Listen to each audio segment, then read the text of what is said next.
Is it time for recess yet?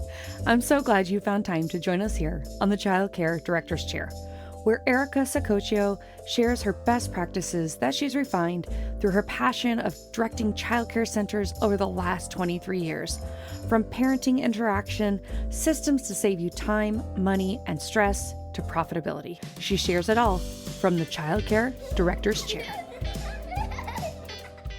Hey guys, thank you for hitting the play button. This is your host, Erica Saccoccio. You are listening to another episode of the Childcare Director's Chair podcast, where we invite you to join our community of passionate and inspiring leaders in the early childhood field, where we discuss, reflect, and learn the best ways to invest in our children, our families, our teachers, and our community, because we know, after all, they are the heartbeat of our school.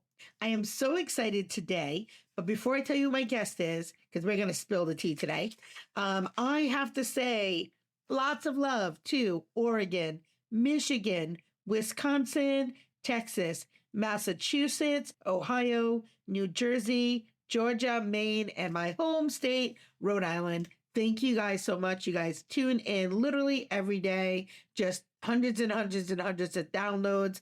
I appreciate you taking a little time out of your day to be with me. So you will hear, Derek might clean it up, but the audio might be a little bit louder and a little further away because I have a guest with me today who we're going to share a mic. But I talk about my team all the time on this podcast, as you guys know. So I have one of the most amazing directors here with me, Miss Angela, who runs our flagship location, our largest location. We have been together forever and ever and a day. Her daughter's in the corner snickering, Sophia. She thinks she's cute getting off the hook here. But today we're really just going to kind of spill the tea. It's going to be a couple of chicks that have been together a really, really long time in the ECE field, kind of just talking about it.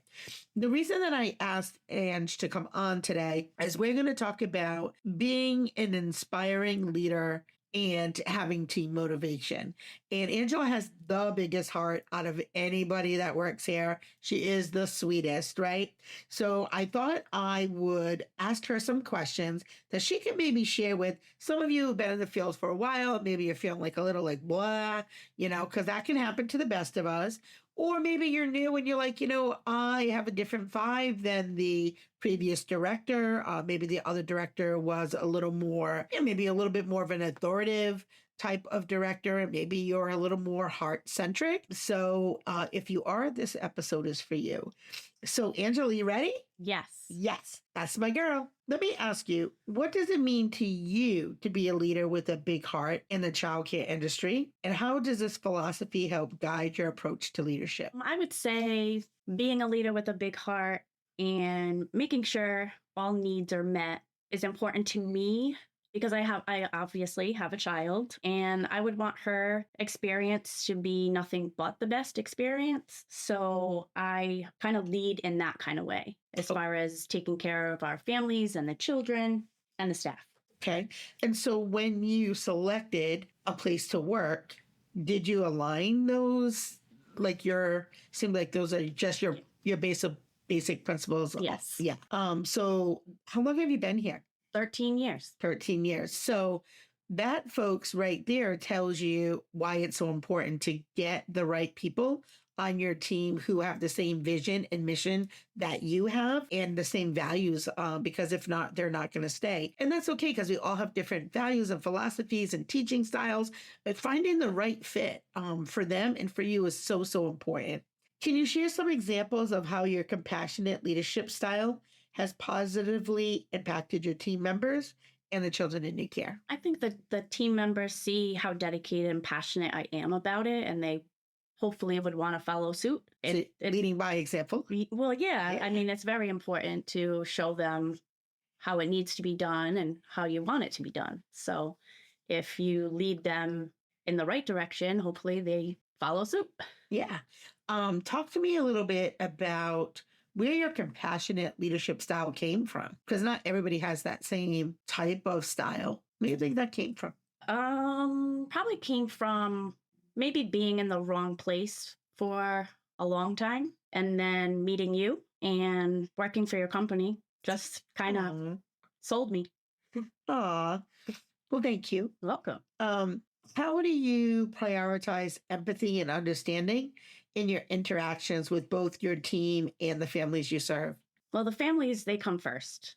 The staff are very important because without them, we cannot have our families. So trying to keep them happy, sane,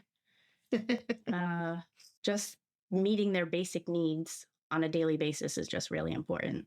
So both personal and professional Yes. needs. Yeah. Mhm. So I think I would agree with that. I feel like you also are very intuitive and can tell when someone's off, not really having a good day, or I'm not going to use the word the T, but so much more about the staff outside of work, right? Yes. Like who had a flat tire, who couldn't pay their electric bill, Mhm. whose kid is having a really hard time at school. Yeah. So that why and how? How do you know that? I just build relationships with them and I show them that they can trust me and they know that when they come to me and they have an issue and they know I'm going to try my best to fix it.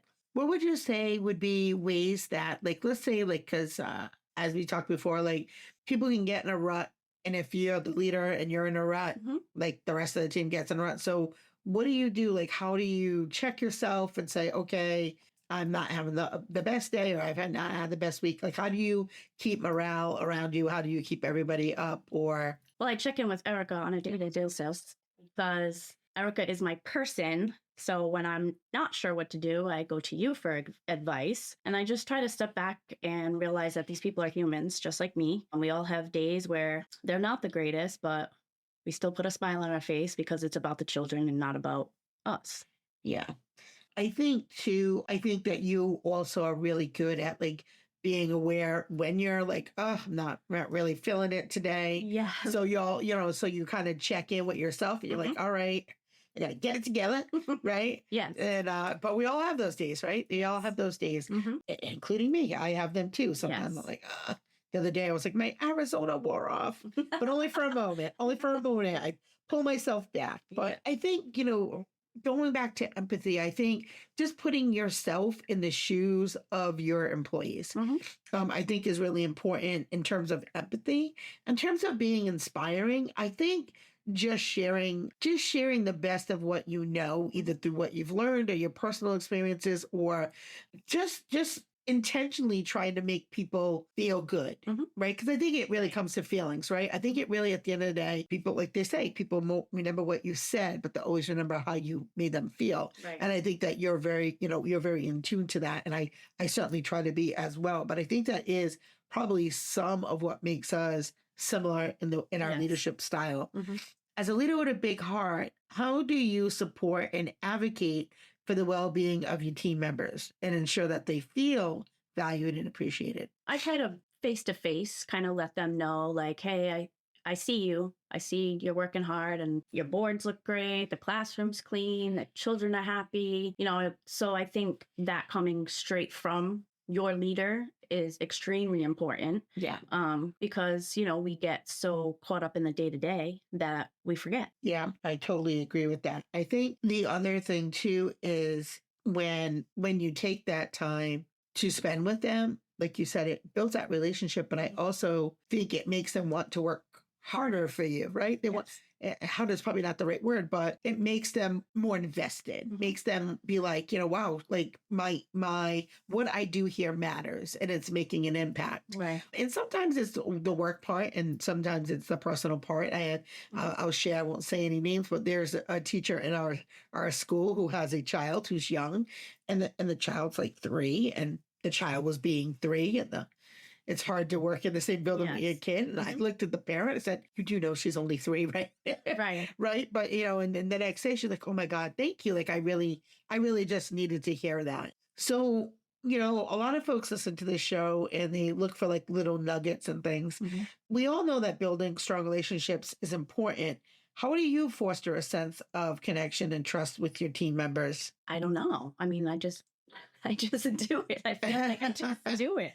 Well, you never forget. You never forget a birthday. I That's know. for sure, right? You don't. No. Teacher shout outs, right? You're really Yes. good at that, right? Teacher spotlights, you're really good at Yeah. that. I mean, I could give folks a laundry list of things you're really good at. You're being quite modest and shy at this time, but I think it really is just that connection and trying to like almost as leaders. I think you and I have very similar philosophies that we're here to serve them. Mm-hmm. It's not the other way around. Right. Definitely very service oriented. Yes. And I think that also you and I very frequently, which I just talked about on an episode that I just recorded prior to this one, I wear a uniform to work.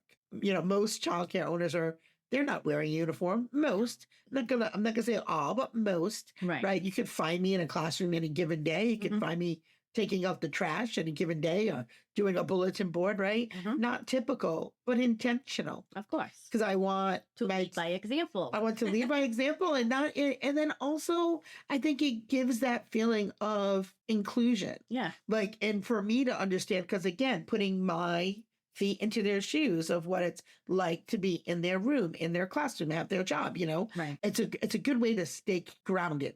I think is the word I want to say. What motivates you? I'm just going to say, Sophia, what motivates you to come to work every day? Not only my daughter, but I would say the wonderful families that we have. Like, they're just genuinely kind and just invested in us as well. Like, they ask personal questions and they ask about your children. And just having that connection with them is really what it's about. Yeah, I agree. I think it is definitely, if you do childcare right, it is a community. It is literally an extended family. Yes. Right? Which is why folks stay where they stay for so long. Yes. Definitely an extended family. Mm-hmm. Can you give us some examples of how your compassionate leadership has helped either resolve conflicts or challenges within your team or with families? And I've had a few families, who has had an issue here or there. And I think contacting them on the phone, reaching out, asking for them to come in to have a discussion and see how we can work on it together, because not just the staff are a team, but we're a team for the family. Yeah. It's like a village. Yeah. I think too, going back to that, I think both of us are both very proactive. Yes. Instead of reactive, right? Correct. If we get a call, like we know, and so let's tell them, we're going to tell you all the truth. We're going to spill the tea right now. Right. The family messages is at 5:45 and the set is closed. And tell folks, what are we doing? Well, we make a phone call to either each other and then we head right back down to the school. Sure do. Give me 5 and 5, right? So I mean, maybe not for a sock, but no. I don't know. We've I'm lying. Maybe we would go for a sock. Depends on how upset the family is. But I mean, we've delivered coats, binkies, things that have been left behind. Went and looked on, video camera footage to find whatever we needed to find, or to reassure a family that yes, your child was changed at 2:00. I've got the footage. Sorry, it wasn't documented in the app. We'll get it documented in the app. But here's the camera of your child, your child being, changed or whatever. Yeah. But yeah, I think that part being super responsive. And I think that works for families, children, all the way around, being responsive. How do you promote the culture of kindness and inclusivity within your childcare center? Well, when I see an act of kindness happen, I'll call it out. And I'll acknowledge that out loud. If it's with a child, obviously I'll praise them and, say to the other children, wasn't that so nice? Wouldn't you want someone to do that for you? And just even going into a classroom and handing a teacher a piece of chocolate sometimes is what they need to keep going sometimes. And I know that sounds silly, but just being acknowledged in that kind of way. Yeah. I think too, at our center, it is very much a given in terms of inclusivity. Is so intentional there. And I think, again, I talk about a lot of the show too, like being Italian, that is my culture, to make sure that everybody feels like family. It is not a name. It's not, I just think everything's so intentional. The logo, the name of the school. All of it. Yeah, all of it. And so I think we walk the walk. We walk the walk, and I think talk the talk. We do, and I think that is part of the secret to our success, though, is of being in business for such a long time and being able to have staff 15, 20. I mean, you're not even our oldest, not age wise, but longest staff, right? Right. I mean, we've had folks, even longer than that, but you're certainly getting up there. Right. What advice would you give to other childcare directors who aspire to lead with compassion and empathy? That's a good one. I would say just lead with your heart and know what you're doing is great, because yes, there's going to be days where you're just like, I'm good. Like, I don't want to, but you want to. Yes. You want to. And it is a little thing. So I'm going to tell a story. I don't even think I ever told you the story. So I had worked at a place for a really long time. And I had really liked it for a long time. And I felt like it kind of had just run its course. I definitely did feel unappreciated, honestly, for a period of time, which I don't think I've ever really even talked about this. But so I had gotten a Thanksgiving card from a colleague in the field.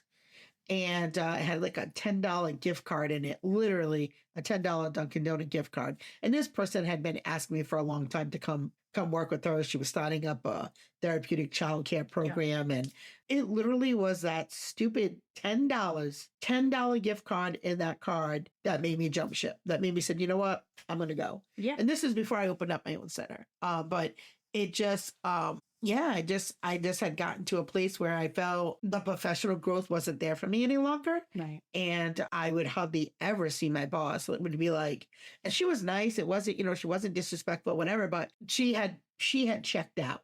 Mm-hmm. And at that point, it's just like, okay, this is not my school. I don't own it. And I was literally pouring into it as if I owned it. And that's when I knew it was time for me to go. Yeah. But my point is sometimes it's that one little thing that you did or didn't do where you lose your best staff member. Yep. So, good on you for always keeping your finger on the pulse to make sure that our teachers stay with us. Any advice you would give to childcare directors who aspire to lead? I would say, again, leading by example. If you're requiring your staff to do, professional development and you have in-house things, I would say make sure you're there with them. Yeah. And really there. You don't just mean in the building, right? No, I mean like really there, like right? Really there. Yeah. Especially for the people that don't show up, that need that information, and you can give them that information and you can, support them in that kind of way. Yeah. I think that's all really good advice. I'm going to say that I want you guys out there in the listening audience, I want you to text the show and let me know what ways you, if you have a big heart and you run your center from your heart. And again, we all have different leadership styles, and some of us have multiple leadership styles. I'd like to know from you what type of leadership style you have. How do you motivate your team and inspire your team and help your team know that you are right along the side with them day after day after day? So I want to hear from you. So text the show. Also, while you're in the text the show notes, since you're already there, you might want to send me your name and your mailing address. Tell me what episode you like best on our show and why, and we will enter you in our $100 giveaway for a card to Lakeshore Learning that we'll be giving away by the end of the month. So all it takes is a 5-second text, send it on over, favorite episode and why, and then also let us know what way that you inspire your team and lead with your heart. So that's it for today. Thank you, Ange, for being on our show. Thanks for having me. Yeah, I'm going to have you again. Tea time with the girls. Yay. All right. Thanks, guys. Have a great day. Thanks for tuning in. As always, we're out. Well, all the cute little kiddos have been picked up and it's time to go home. And that'll do it for another episode of the Childcare Director's Chair. Please leave a review so Erica knows the information is helping you to manage and improve your childcare centers. Remember to subscribe to get the latest episode from Erica's Childcare Director's Chair.